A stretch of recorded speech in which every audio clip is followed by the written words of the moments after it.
안녕하세요. 단란한 가족끼리 살게 된 40대 후반 주부입니다. 대부분은 이혼한 현 상황, 자식들 이야기 이렇게 시작하던데 저는 이혼한 게 아니라 단란한 가족이라고 저희 가족의 현 상황을 알려드리고 싶었어요. 단란하게 시댁이랑 연 끊고 살게 되었거든요. 오늘 제가 들려드릴 사연은 언감생심, 딱 이 사자성어 그대로예요. 전 생각도 없는데 시어머님이 흑심 품고 계획하다 속내가 들통나서 아들네와 등지게 되셨거든요. 사람이 잘해주면 그 속내가 뻔하다는데 정말 그렇구나. 세상 공부도 했죠. 만약 그런 시어머님 편을 들었다면 남편하고 이혼했을 수도 있지만 다행히 남편은 제 편이었습니다. 덕분에 어머님은 허물만 열심히 켜시다 아들만 잃으셨네요. 그 어이없던 이야기 전해드릴게요. 우리 집이 이렇게 넓었나? 너희들 결혼할 때도 집이 참 넓다고 느꼈는데 이젠 아빠마저 없어서 그런지 집이 유독 넓게 느껴지네. 갑자기 쓰러진 아빠는 별다르게 손을 쓰지 못하고 그대로 하늘나라로 가셨습니다. 삶과 죽음의 문턱이라는 게 그렇더군요. 충격은 충격인데 살아있는 사람은 또 어떻게든 살아야 하니까요. 아빠를 보내고 친정집에 온 가족이 모였는데 엄마가 나지막하게 혼잣말처럼 중얼거리셨습니다. 친정이 40평대였는데 저희가 3남매였거든요.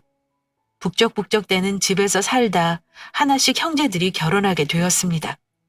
제가 막내라 마지막까지 부모님과 살았는데 그때는 좁다고 느꼈던 집이 넓어진다고 마냥 좋아했던 기억이에요.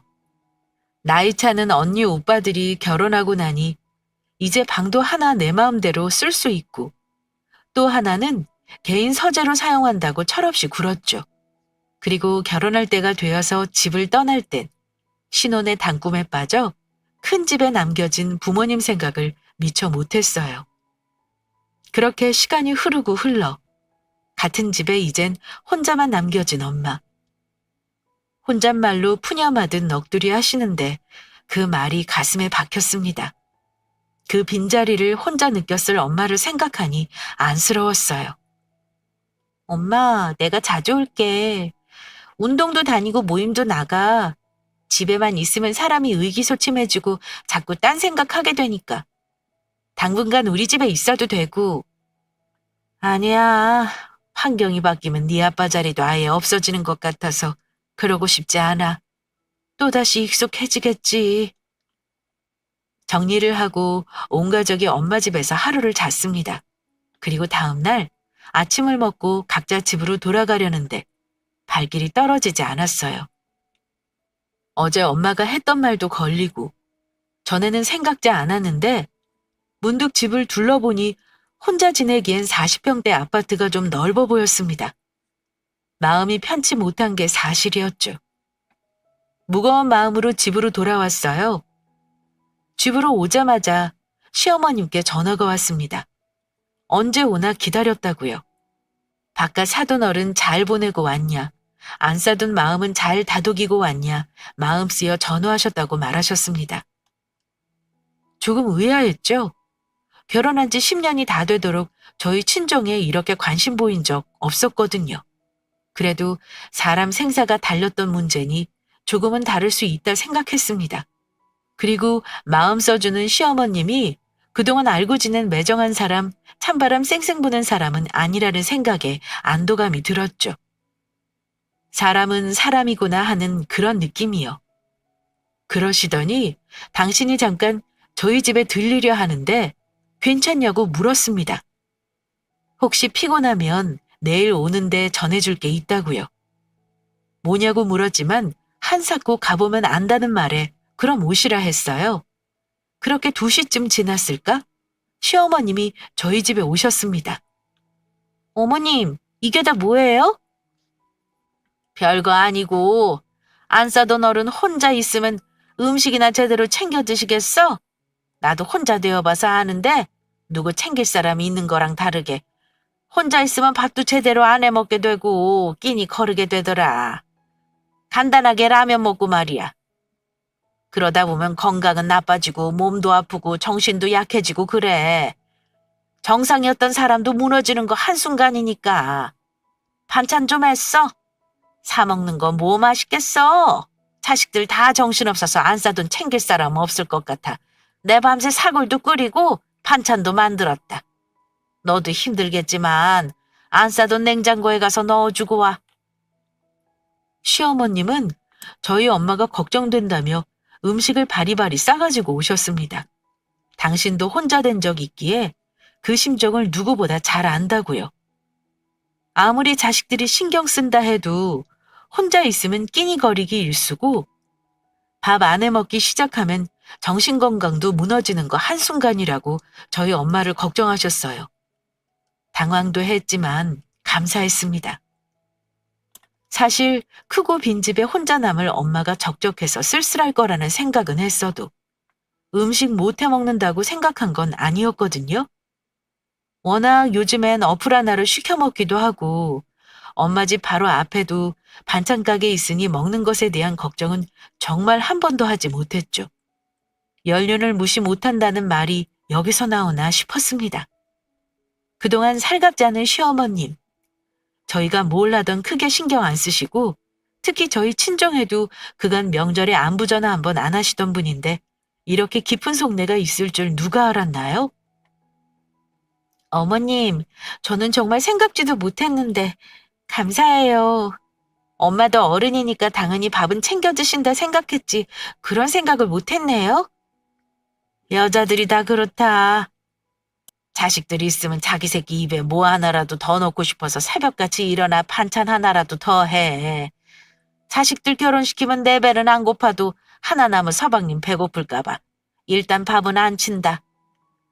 그런데 혼자 있으면 이상하게 뭐 안 해 먹게 돼. 평생을 누구 챙기다 보니 집에 챙길 사람 없다고 생각하는 거지. 남 뒤치다거리만 평생 하고 나니 정작 나는 사라지는 거야. 이제 뒤치다거리 할 사람 없이 내 몸 하나만 건사면 되는데 말이야. 나이 들어 혼자 남으면 나를 돌본 적 없으니 어떻게 돌보고 챙겨야 하는지 그거 하려면 시간이 좀 더 걸릴 거야. 당연한 거야. 경험 안 했으니 누가 아노. 그래도 내가 먼저 해봤으니 챙기는 거지. 아빠를 보내고 허전한 마음이 아직 실감나지 않았습니다. 무언가 정신없이 휘몰아쳐서 해야 할 일을 끝낸 느낌이었거든요. 그래서 전혀 생각지도 못했던 혼자 남은 엄마의 끼니 걱정이 참 감사하게 느껴졌어요. 그동안 무심하게 지내온 세월이 다 필요 없을 만큼 정말 감사했습니다. 그 말을 듣고 있는데 공감도 되었거든요. 저도 결혼한 지 10년이 다 되어 가는데 꽁돈이 생겨도 가족 생각, 자식과 남편 생각을 하지 이 돈으로 내가 쓰고 싶다 생각을 못 하니까요. 누군가를 챙기는 게 익숙해지니 정말 우리 엄마도 스스로 챙기는 게 어색하겠구나 싶었어요. 그런 마음을 잘 안다고 밤새 사골 끓이고 다른 밑반찬 만들었을 그 마음이 참 감사했죠. 그런 제 마음과 다르게 사람 사는 거 다 똑같다며 나누고 사는 거지 별거 있냐고 웃으시는 시어머님은 그동안 제가 알아온 분과 전혀 다른 분 같았습니다. 간지 얼마나 되었다고 다시 또 왔어? 아니, 이건 또 뭐고? 이거 밑반찬. 시어머님이 엄마 가져다 주라고 어제 밤새 만드셨대. 여자들 평생 자식이랑 남편 뒷바라지하다 막상 자신도 없고 남편도 없으면 밥도 제대로 안 해 먹는다고. 시어머님도 전에 시아버님 보내고 한동안 고생하셨나 봐. 뭐 챙겨야겠다 정신 들었을 땐 이미 건강도 많이 약해진 상태라 하셨어. 경험해보니 지금 이 시기 입맛 없어도 잘 해먹어야 하는데 그게 어디 쉽냐고. 냉장고에 넣어두고 꼭 챙겨 먹으라고 당부하고 오래. 우리 시어머님 정말 내가 다시 봤다니까? 생각지 못한 시어머님의 배려에 엄마는 눈물을 보이셨습니다. 과분하다며 이런 마음을 받아도 되는지 싶으면서도 챙겨주시는 그 마음이 따뜻해서 잘 버텨야겠다고요. 냉장고를 열고 시어머님이 주신 반찬들을 넣으면서 장례식장에 가 있는 동안 냉장고에 있던 반찬들까지 싹 다 정리했어요. 그 며칠 사이 나물들은 쉬고 먹다 남았던 야채들은 다 물렀더라고요. 시어머님이 사골도 끓여주셨지만 미역국이나 묵국도 해주셔서 밑반찬이랑 먹는다면 며칠은 크게 반찬 걱정하지 않아도 될 것 같았어요. 특별하게 장 봐드릴 건 없을 것 같아 냉장고만 정리하고 저는 다시 집으로 갔습니다. 예, 내가 생각해봤는데 사돈어를 혼자 괜찮겠니? 내 생각에는 니네가 모시고 같이 사는 게 나을 것 같은데. 나야 네 시아버지 돌아가실 때 너희가 바로 옆에 살아서 혼자 있어도 타격이 덜했는데 사돈어른은 아니잖아. 같은 지역에 살아도 차로 3, 40분 거리면 쉽게 오가지는 것도 아니고 눈에 자꾸 사람이 왔다 갔다 해야 사람 빈자리도 채워지는데 이렇게 자식들 다 멀리 있으면 혼자 척척해서 어쩌노. 아빠가 돌아가시고 한 달 정도 흘렀을 무렵 시어머님이 말씀을 꺼내셨어요. 엄마랑 함께 사는 거 어떠냐고요. 저희 신혼집은 시어머님네 바로 옆이었거든요. 그래서 결혼 초 시아버님 돌아가시고 그나마 버틸 수 있었다 말씀하시네요. 그런데 저희 엄마는 자식들도 다 멀리 살고 그나마 가까이 사는 저희도 3, 40분 거리니 괜찮겠냐고요. 10년 전에도 마음고생을 했던 시어머님은 나이가 들면 사람 보내는 거 더 어려운데 아무래도 옆에서 같이 살면서 지내는 게 어떠냐고 말씀하셨습니다. 솔직히 생각 안 해본 거 아니고 친정 엄마한테 말하기도 했지만 괜찮다 하셔서 진행은 안 했거든요. 그런데 또 먼저 배우자 보내셨던 시어머님 입에서 그때 심정이 어땠는지 지금 안 싸던 마음이 어떨 거다라고 말씀하시는데 엄마가 아니라 해도 함께 하는 게 맞나 싶더라고요. 엄마, 우리 합가할까? 합가? 같이 살자고? 이제 와서 왜? 나는 괜찮다 해도 석철이도 있는데 함께 살면 편하겠어? 나도 그렇게 생각했는데 석철 씨는 뭐 엄마랑 살아도 크게 문제없는 사람이고 그건 엄마도 알잖아. 아니, 시어머님이 엄마 혼자 있는 거 계속 마음 쓰이시는지 걱정하시네? 당신은 시아버님 보내고 그나마 우리 신혼집 옆이라 우리 보고 지냈는데 엄마는 가까운 자식이 난데 그마저도 차로 3, 40분 거리니 쉽게 봐지겠냐고.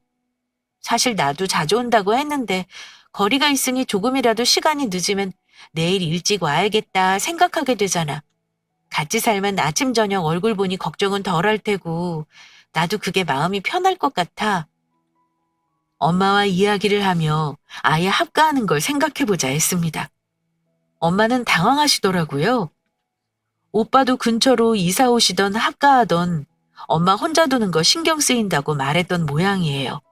그런데 저까지 합가 이야기를 하니 살짝 웃음을 지으시더니 혼자 살 팔자는 아닌가 보다 하시더라고요. 내심 싫다고 하겠다 생각했는데 싫은 기색은 아니라 다행이라 생각했습니다. 자식들은 셋이지만 제가 막내라 저와 엄마 사이가 더 각별했거든요. 엄마가 결혼을 일찍 해서 오빠랑 언니도 일찍 낳았어요. 남들은 30대 후반에 한창 재밌다는데 엄마는 이미 자식들이 어느 정도 커 삶의 재미가 없었다 해요. 치열하게 어린 나이에 결혼하고 자식들 키우는 그 순간이 더 살아있는 느낌이 들었다고 하셨거든요. 그쯤 저를 임신하고 출산하니 새로 시작하는 느낌이었다고 늘 말씀하셨습니다. 그래서 저에게 더 애착이 있었다고요. 어느 정도 이뤄놓고 나니 오빠랑 언니 키울 때 못 해줬던 거 저에겐 다 해주며 많은 시간을 보낼 수 있었으니까요. 나야, 너랑 석철이 괜찮다면 나쁘지 않지. 아들이 함께 살자는데 나는 사실 아들 내외보다 너네가 더 편하니까. 엄마도 의외로 긍정적 반응을 비쳤습니다. 누군가가 함께 살자고 해서 지금이 아니더라도 꼭 어느 자식이랑 가까이 또는 같이 살아야 한다면 그건 저라고요. 순간 시어머님께 정말 감사했어요. 저는 엄마가 괜찮다고 해서 괜찮은 줄 알았거든요. 그런데 정말 TV에서 보던 것처럼 부모님이 말씀하시는 건 괜찮다가 괜찮은 게 아닐 수 있다는 걸 알았네요. 그렇게 살집에 대해서 생각해 보게 되었습니다. 저희 남편이요? 저희 남편은 엄마가 막내 아들이라고 말할 정도라 살갑게 구는 사람이에요. 무뚝뚝한 시어머님과 다르게 작은 거에도 감사하며 표현하는 저희 엄마에게 정말 제가 봐도 또 다른 형제가 생긴 것처럼 잘했거든요. 그래서 함께 사는 건 문제가 되지 않았습니다. 굳이 문제를 꼽자면 어디서 사느냐에 대한 문제였죠. 엄마 집에 들어오기엔 연식이 오래된 아파트라 전체 리모델링을 해야 했거든요. 저희 집은 당장 들어오는 건 문제가 아닌데 아이들이 크면 좁은 느낌이었어요. 일단 저희 집으로 오느냐 아니면 전체 리모델링을 하고 아예 엄마 집으로 다 옮기느냐에 대한 고민이었죠. 아이들 학교 문제도 걸리고요. 이런저런 고민들을 하고 있었어요. 그래. 그래서 안사돈이랑 같이 살기로 한 거니? 네, 어머님 말씀 듣고 엄마한테 말했더니 마지못해 알았다고 하시더라고요. 그렇지 않아도 오빠랑 함께 살자고 계속 말해서 이왕이면 딸이 더 편하다고요. 그래, 내가 뭘 했냐. 부모 마음 다 같은 거라고. 며느리보다 사위가 잘하면 사위가 편하지. 잘 생각했다. 그럼 니네 집에서 모시고 사는 거지? 시어머님은 당연히 저희 집에서 엄마를 모셔야 한다고 말했습니다. 아이들 학교도 있는데 전학 보내는 거 아이들 정서에 좋지 못하다고요. 그래서 저도 생각 안 해본 거 아닌데 저희 집 평수가 20평대 후반으로 지금은 아이들이 어려 사는데 조금 불편해도 살겠지만 아이들이 초등학교 고학년만 되어도 집이 좁아 불편해질 수 있어 고민이라고 했습니다. 시어머님은 몇 년 뒤 문제를 왜 지금부터 고민하냐고 오히려 저를 나무라셨어요. 그렇게 사서 고민을 하면 될 일도 안 된다고 타박하셨죠. 아버님이랑 같이 사시던 곳에 살면 더 생각나고 추억들과 겹치지 않냐고 저에게 생각이 짧다고 하셨습니다. 제가 무안해질 정도로요. 이래서 자식들 다 키워봤자 내 옆에 등 긁어주는 남편이 더 낫다는 거야. 자식들은 지들 생각밖에 안 하거든. 바깥 사더니 지병으로 지내다 먼저 가신 것도 아니고 급작스럽게 먼저 가셨으니 안 싸던 속내가 오죽하겠어? 그 집에 같이 살아봐. 아이고 이 양반 살아계셨으면 어땠을까? 이 생각 왜 안 들겠냐고. 그 집에서 30년을 살았다며? 막말로 죽은 사람까지 한 집에서 살 거야? 보내드릴 사람은 보내주고 산 사람은 살아야지. 안 사돈 정신건강 때문에 같이 살라고 말하니깐 이렇게 자식들은 지 앞길 걱정하고 이래서 자식들 키워봐야 다 쓸모없다는 거야. 어찌나 절 앞에 두고 타박하시는지 무안해졌습니다. 엄마가 살고 있는 집이 더 넓으니 리모델링해서 그 집도 좋다 생각했는데 그 생각도 이기적인 생각인가 싶었거든요. 엄마도 이사를 갈 생각은 딱히 안 하시는 것 같았는데 정말 시어머님 말대로 생각이 짧았나? 아차 싶을 정도였죠. 저희 동네가 아파트 단지인데 살다가 좋으면 애들 학교도 전학 안 시키고 넓은 평수 골라서 가면 되는 건데 왜 5년 뒤 걱정을 미리 하면서 뜸을 들이냐고 답답해 하셨습니다. 사람 마음이라는 게 이사 간다 생각했으면 안 사던 마음도 이미 떴을 텐데 속 없다고요. 원래 저희 시어머님 성격이 불도저처럼 무언가 밀고 나가는 성격이 아니시거든요. 그런데 마치 저희 이사를 종용하는 것처럼 진두지휘하시니 잠자코 듣고 있다가 기분이 썩 좋진 않았어요. 내가 내 엄마 모시고 사는데 자식들 키워 쓸모없다는 소리까지 들어야 하나? 그런 마음이 들기 시작했거든요. 여튼 니네 집에 모시고 살아. 안 싸돈 내로 들어가면 안 싸돈이 너네 모시고 사는 느낌 들 거 아니야. 지금까지 평생 자식 뒷바라지하고 남편 뒷바라지 했으니 이제는 자식들 도움받고 사시면 되는 거지. 너네 새 아파트라 새로 손볼 게 있는 것도 아니고 방 하나만 비우고 들어오면 되는 거니 얼마나 편해. 너네 말대로 사돈 혼자 사니 적적하니 너네 집에 모시고 살아. 연륜 무시 못한다고 내 말 들어서 손해볼 거 하나 없다. 시어머님이 갑자기 완강하게 말씀하셨습니다. 엄마 집으로 간다면 손볼 것도 많고 버리고 새로 사고 꾸며야 하는데 너희가 사는 곳이 새 아파트라 크게 손볼 게 없었거든요. 엄마가 하나밖에 없어서 방 하나가 놀고 있는데 그 방에 기본적인 것들 새로 사서 내일이라도 당장 이사 오면 되는데 제가 너무 속없이 군다고요. 너무 당연하다는 듯 말하니까 저도 모르게 수긍이 되는 거 있죠? 그런가? 일단 이렇게 살다가 이사를 가도 되고 엄마 집 세 주고 몇 년 뒤든 리모델링해서 들어가면 되는데 내가 너무 이사도 안 가고 한 집에 오래 살 생각을 했나 싶었습니다. 시어머님이 집으로 돌아가시면 엄마한테 전화해서 물어봐야지 싶었어요. 그래도 저 혼자만 생각할 순 없으니까요. 시어머님은 제가 대답도 안 했는데 그렇게 알고 있겠다고 가셨습니다. 그러면서 어느 시어머니가 친정엄마랑 살라고 배려해 주냐며 당신 같은 분 없다고 말씀하셔서 저 역시도 감사하다고 답했죠.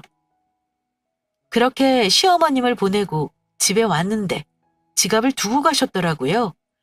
애 용돈 준다고 가방에서 지갑을 꺼내 두셨는데 그러곤 시이모님한테 전화가 와서 전화 받느라고 다시 넣는 걸 잊으신 것 같았습니다. 급하게 다시 문을 열었는데 이미 엘리베이터를 타고 내려가셨더라고요. 빠르게 따라 내려갈 생각으로 엘리베이터를 잡고 1층으로 부랴부랴 따라 나갔습니다. 어머니! 1층 현관을 빠져나가는 시어머님을 불러세우려고 어머니라고 큰 소리를 치다 이내 목소리를 낮췄습니다. 호호, 그렇다니까? 친정엄마랑 살라는데 누가 싫다 해? 라는 말을 분명히 들었기 때문이죠. 워낙 큰 소리로 보란듯이 자랑삼아 깔깔대고 말씀하시는데 무슨 내용인지 궁금도 하고 전화를 끊게 만들어서 안 되겠다 싶었습니다. 대체 누구랑 전화하길래 이렇게 우리 집에서 나오자마자 동네가 떠나가라 격양된 목소리로 이러시지? 궁금했어요. 그리고 얼핏 들었을 때 그 뉘앙스는 단순히 저희 엄마가 걱정돼서 같이 살라고 하는 게 아니구나. 누가 들어도 또 다른 꿍꿍이가 있다는 걸 뻔히 알 수 있었거든요. 대체 생각지도 못했는데 엄마랑 살라고 등 떠밀더니 무슨 속내길래 이렇게 우리 집에서 나오자마자 보고하지 싶었습니다. 발자국 소리를 줄이고 어머님 근처로 가까이 갔어요. 시어머님은 당신이 하신 일이 대단한 일이라 생각하시는지 목소리가 한껏 올라가 있었거든요. 저 말고도 주위에서 힐끔힐끔 쳐다볼 정도였으니 말 다 했죠. 적당한 거리를 두고 버스 정류장으로 가는 시어머님을 뒤쫓았습니다. 얼마나 전화에 집중하시는지 주변은 하나도 신경 안 쓰시고 당신 할 말만 주구장창 하셨으니까요. 아니 그러니까 석희야. 너는 이 엄마 말만 듣고 있어. 안 싸던 네 오빠네로 가면 그 집 어떻게 할 거야? 세를 주거나 팔아야 하잖아. 그 집 남 주면 뭐해? 시어머니가 이렇게 친정엄마 모시고 살라고 큰맘 먹고 배려해줬는데. 안 그래? 지도 사람이면 가는 게 있으면 오는 게 있어야지. 내가 뭐 없는 요구해? 없는 집 빚내서 해달라는 것도 아니고 놀고 있는 집 시누이 신혼집으로 해달라는데 부당한 요구야? 그래도 내 양심은 있어서 네 오빠 집은 새 아파트니 오래된 사돈네 아파트 달라고 할 건데 쥐가 안 주면 어쩔 거야. 뒤따라가며 시어머님이 통화하는 내용을 듣다 깜짝 놀랐습니다. 저희 엄마 집을 신우 줄 생각을 하다뇨. 신우가 이번에 결혼을 준비 중인데 집값은 내려갔는데 전세나 월세가 올라가서 생각보다 지출이 크다고 걱정하더라고요. 그렇다고 집세를 구해줄 형편은 안 되는 시댁. 하나밖에 없는 금지옥엽 신우, 시어머님이 엄청 안타까워 하셨거든요. 어디서 집에 똑 떨어지는 것도 아니고 빈집 있으면 좋겠다고 지나가는 말로 그러셨는데 그 빈집이 저희 엄마 집이었네요. 신우 상견례를 하고 결혼 준비를 진행하는 도중에 저희 아빠가 갑자기 쓰러지시고 하늘나라에 간터라. 아빠 쓰러지기 전 그런 말씀하셨는데 연관성을 짓지 못했어요. 어쩐지. 결혼 초부터 10년이 지나도록 친정아빠 살아생전에도 신경 안 쓰시다. 아빠 돌아가시고 마음 쓰셔서 의아했거든요. 그런데 워낙 당신도 혼자 되어 보니 그 마음 알겠다고 말씀하시니 정말 그런 줄 알았어요. 갑자기 구역질이 났습니다. 저희 엄마 걱정하는 척 밤새 음식을 하면서 당신 딸 집 생긴다고 얼마나 즐거워하셨을까요? 그것도 모르고 순진하게 그 음식 쪼르라니 엄마 갖다 드리고 잘 챙겨 드시라고 했으니 속에서 열불이 났어요. 억울해 눈물이 다 났으니까요. 진짜 나와 우리 엄마를 어떻게 보고 그런 소리를 할까 싶었습니다. 막말로 엄마가 저희 집에 와도 저희 집은 아빠 유산이잖아요. 엄마 혼자 남았을 때 자신 눈치 안 보고 엄마가 사용할 수 있는 순수한 엄마 돈이요. 자식들도 그걸 아니까 넘보지 않는데 어디 사돈이 그걸 넘보나 싶더라고요. 속에서 천불이 나는데 섣부르게 아는 척할 수 없었습니다. 저 모르게 다른 꿍꿍이가 있었으니 저에게 그 속내를 보일 거라 생각 들었거든요. 저에게 말하지 않고 저희 엄마 집을 어떻게 할 수 없을 테니 두고 보자 이를 갈며 집으로 들어가는데 시어머니께 전화가 왔습니다. 예, 내 지갑 거기 있니? 네, 어머님. 어머님 지갑 여기 있어요. 그렇지 않아도 뛰어나갔는데 어머님 안 보이고 전화해도 계속 전화 중이시라 두리번거리다 집으로 올라가려던 참이었어요. 저는 모르는 척 시어머님 뒤따라 나갔는데 보이지 않아 다시 집으로 들어왔다 말했습니다. 시어머님은 버스 타고 가는 거 뻔히 알면서 버스 정류장으로 따라오면 될 걸 눈치가 없다고 핀잔 주셨어요. 시어머님이 쉬느랑 어찌나 큰 목소리로 저희 엄마 집 탐내시던지 그렇지 않아도 버스 정류장 따라가며 지갑 드리려 했다는 말 나오는 거 참았습니다. 죄송하다고 버스 정류장으로 가 지갑을 전하고 오는데 별다른 말씀 안 하시더라고요. 그래서 그러려니 지나갔는데 아니나 다를까 저에게 꺼내는 데는 그렇게 오랜 시간이 걸리지 않았습니다. 근데 사돈 너네 집으로 오면 원래 사돈 살던 집은 어떻게 할 거니? 엄마 집이요? 세 주려고요. 저희 집에 들어와 엄마가 사셔도 용돈 필요할 테니 월세 놓아서 엄마 용돈 쓰려고 해요. 니넨 형제들 많아서 어머님 용돈 원래도 넉넉하신 거 아니니? 있는 사람이 더 한다고 용돈 쓰시지 말고 석희 이번에 결혼하는데 신혼집 구하는 거 뻔히 애먹는 거 알고 있지 않니? 석희한테 쓰라 해라. 이런 건 꼭 이 시애미가 말로 하지 않아도 네가 먼저 했어야 하는데 영 그런 생각하지 못하는 것 같아 내가 먼저 말하마. 사실 어떻게 할 것인지 엄마랑 별다르게 이야기한 건 아니었습니다. 근데 순간 나온 생각이 엄마 집에 월세 놓고 한 달에 80에서 100만 원 정도 나오면 엄마 용돈으로 사용해도 괜찮겠다는 생각이 들었어요. 그렇게 이야기하니 시어머님은 있는 사람들이 더한다며 못 믿어온 티를 내셨습니다. 자식들이 3명 다 안정적으로 살아서 용돈 넉넉히 타 쓰시는 걸로 아는데 꼭 월세까지 내 그 돈 받으셔야 하냐고요.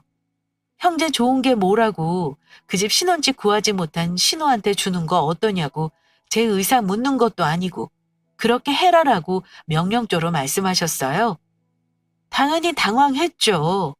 사돈님은 당연히 어려운 거잖아요. 심지어 저희 집도 아니고 엄마 집인데 제가 왈가왈부 한다는 것도 웃기고 대놓고 그러라는 시어머님 심보도 솔직히 나쁘다 생각했습니다. 아가씨요? 아가씨 아직 집 못 구했어요? 그때 어머님 알아서 해주신다고 걱정 말라셔서 전 집 구한 줄 알았죠. 아가씨가 저희 엄마 집에서 살 거면 엄마한테 시세보다 적게 받으라고 말은 해둘게요. 미리 말씀하셨으면 형제 좋은 거 뭐예요. 시세보다 당연히 적게 받고 사용하라 했죠. 정말 그랬어요.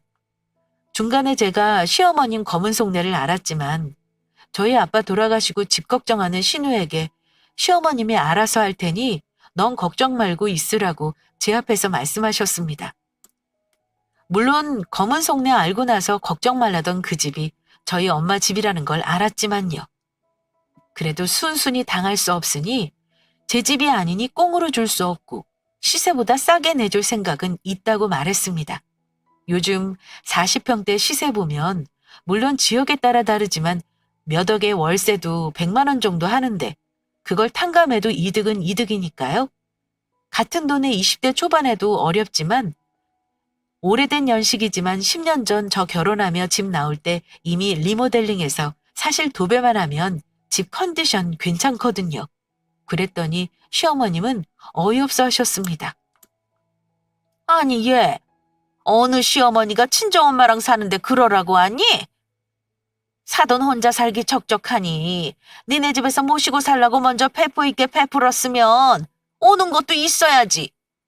그 월세 얼마 한다고 석희한테 받으려고 해? 그 집 그냥 석희 줘. 내가 너 시집살이를 시키기를 했어. 나를 모시고 살라고 해?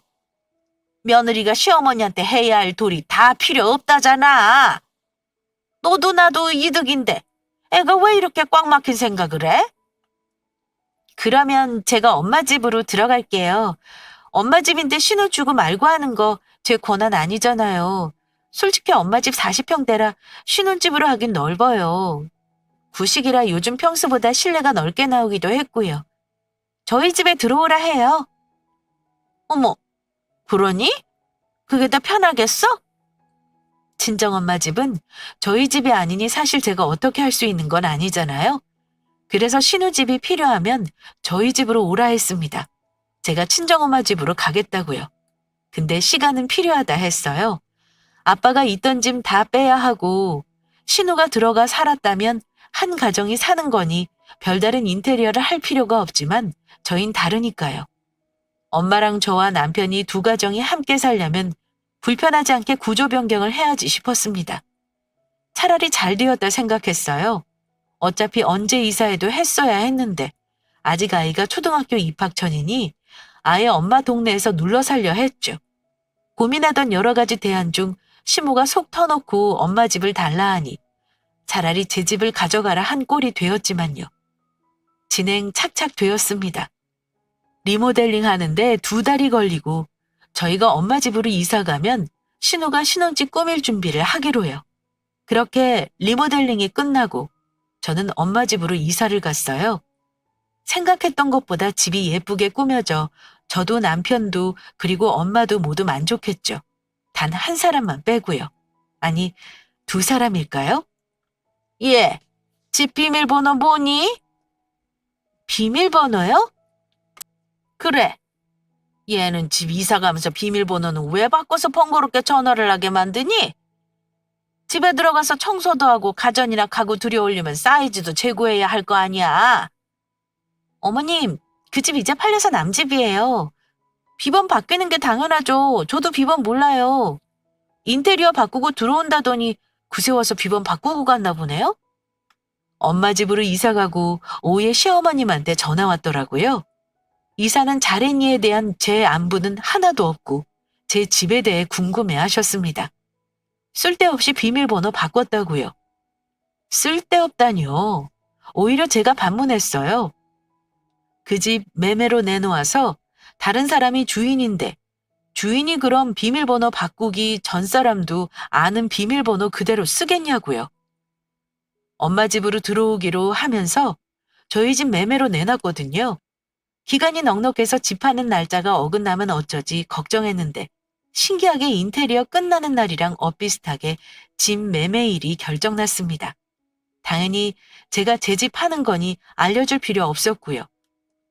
사연 들으시는 분들 중 혹시 중간에서 신우만 시어머님이랑 며느리 싸움에 새우등 터졌네라고 신우 편 들거나 안쓰러워 하시는 분 없으시겠죠? 저는 이 신우도 괘씸하거든요. 이렇게 일이 진행되는 동안 정말 저에게 전화 하나도 안 하고요. 저 만나서도 이렇다 할 말도 안 했거든요. 오히려 어찌 보면 저 피하기 바빴죠. 자기는 이런 거 안 바랬고 원하지도 않았는데 엄마, 그러니까 시어머님이 원해서 마지못해 한다는 뉘앙스로 고맙다는 말도 없이 정말 날로 꿀꺽 먹을 생각을 했으니까요. 저희가 그 집 팔아서 이득을 챙길 만큼 없이 사는 형편도 아니고 은행빚도 다 갚았겠다. 명의는 제 앞으로 두면 되니까 월세 사실 안 받아도 그만이거든요. 그런데 사람 마음이 참 그래요. 눈 뜨고 코 베이는 기분. 생각보다 별로였어요. 당연하게 내놓으라는 시어머님도 별로지만 그걸 냅다 받아먹으면서 콧배기도 안 비치고 고맙다는 말도 안 하는 신우. 주고 싶지도 않더라고요. 너 처음부터 이럴 작정이었어? 이러려고 2달 시간 달라는 거였냐고. 그러니까 아예 처음에 사돈이 니네 집 들어왔으면 중간에 시간 비지 않고 모든 게 해결되었잖아. 너 바른 대로 말해봐. 처음에 다 꿍꿍이가 있었지? 아이고, 우리 석희 어떡해. 결혼이 코앞인데 나 몰라. 네가 일 저지르고 네가 해준다 했으니 네가 해결해. 전화로 어찌나 역정을 내시던지 옆에 있던 남편이 전화기를 다 빼앗을 정도였습니다. 일이 이렇게 진행되는 동안 시어머님이 남편에게 하나도 묻지 않길래 저 역시도 남편에게 하나도 말 안 했거든요. 그 말인즉슨 당신 아들하고 시어머님 사이가 썩 좋지 않다는 거죠. 가끔 사연을 들으면 아들바라기 시어머님들 있어서 아들과 며느리 사이 갈라놓던데 어찌 보면 저희 시어머님은 반대셨습니다. 아들은 정말 당신 배 아파서 난 자식 맞아 할 정도로 큰 관심 없었거든요. 반면 신우는 눈에 넣어도 안 아픈 게 티가 날 정도였죠. 우스갯소리로 남편에게 당신 주소 왔냐고 결혼 초에 말했을 정도니까요. 오히려 그런 시어머님 밑에서 살아서 저희 엄마 지내는 시간을 더 좋아했고 결혼 10년이 되니 정말 막내 아들이 된 것처럼 살갑게 굴게 되었지만요. 남편이 전화를 빼앗아 들더니 엄청 화를 냈습니다. 창피하지도 않냐고요. 결혼할 때 한 푼도 지원 안 해주고 결혼 초 힘들 때 10원 한 장 도와주지 않더니 신우한테만 그러냐며 5만 정 다 떨어진다 말했습니다. 같은 자식인데 너무하다는 남편 말을 듣는데 제가 다 안쓰러울 정도였으니까요. 한편으로는 조금 미안한 생각도 들었어요.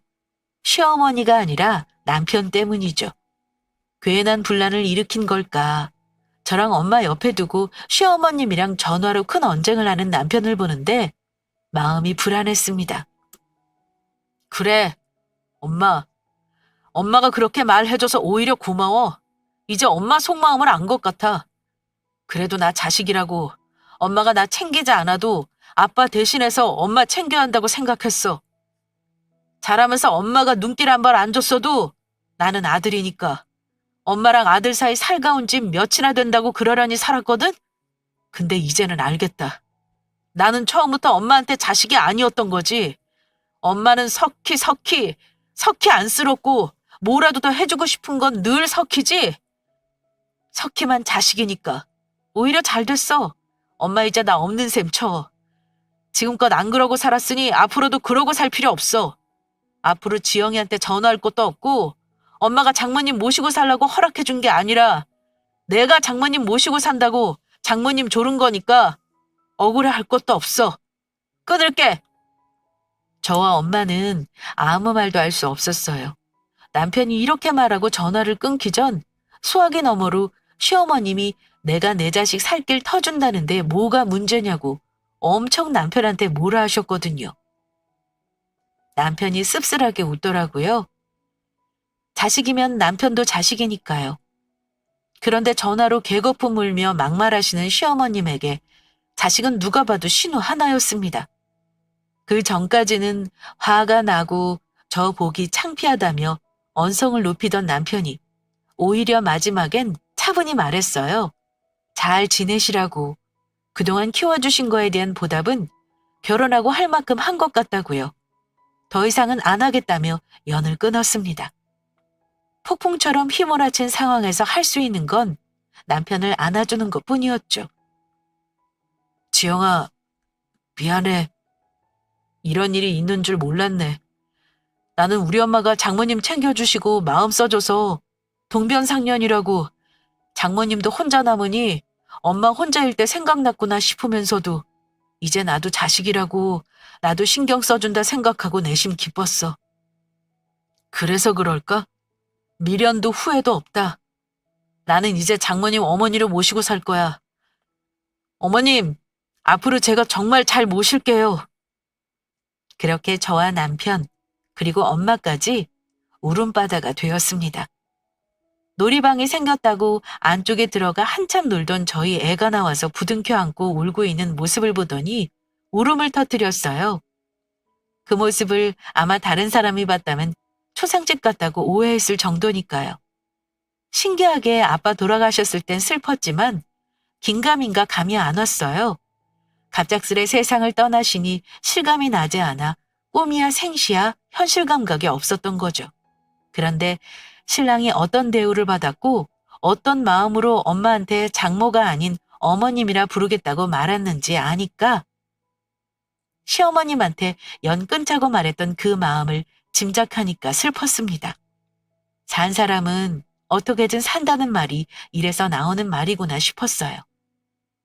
그렇게 엄마도 아빠의 빈자리를 빠르게 메꿔갔습니다.